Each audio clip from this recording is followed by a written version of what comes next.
When Orville and Wilbur Wright first took to the air in 1903, it's unlikely they could have imagined where their invention would one day lead.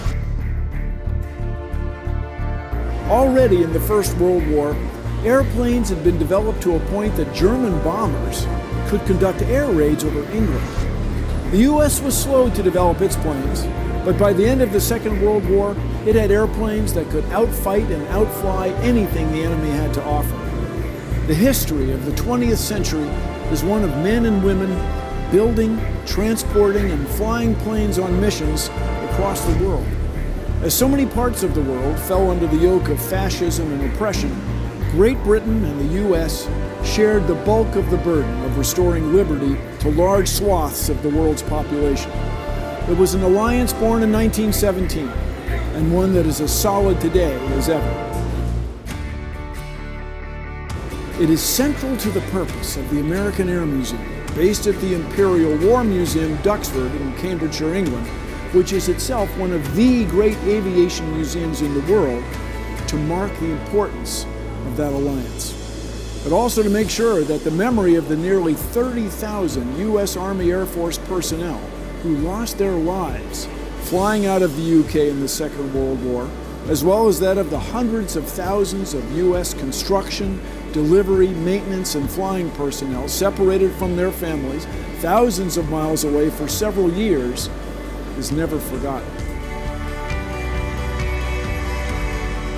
On display in the museum is an unrivaled collection of aircraft, ranging from a First World War SPAD biplane right up to present-day supersonic aircraft, encompassing on the way, among others, the veritable icons of modern aviation: the P-51 Mustang, the B-17 Flying Fortress, the F-4 Phantom, the A-10 Warthog, the F-15 Eagle, the B-52 Stratofortress, the U-2 Dragon Lady, and the SR-71 Blackbird. To this day, it holds the world speed record for any piloted airplane.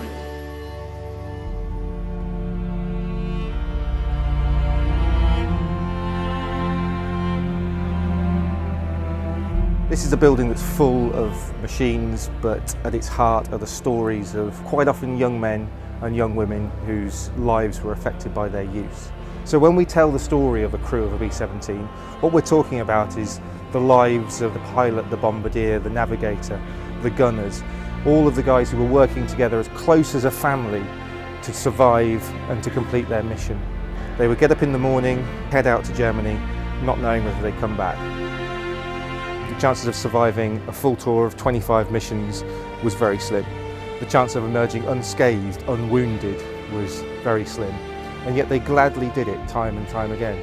And it's to their memory that this building is dedicated. It's one of the few large structures on this site at Duxford that is itself a memorial.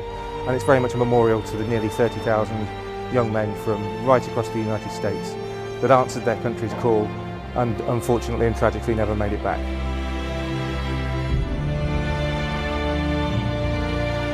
Supported by a wealth of human stories, the museum brings alive the sacrifice, the courage, the commitment, and the humanity that to this day defines the bond between the U.S. and the UK in the face of tyranny and terror.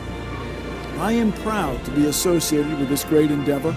Remarkably, this all came about and is sustained by those who share the values of those brave men and women and want their memory to live on for generations to come.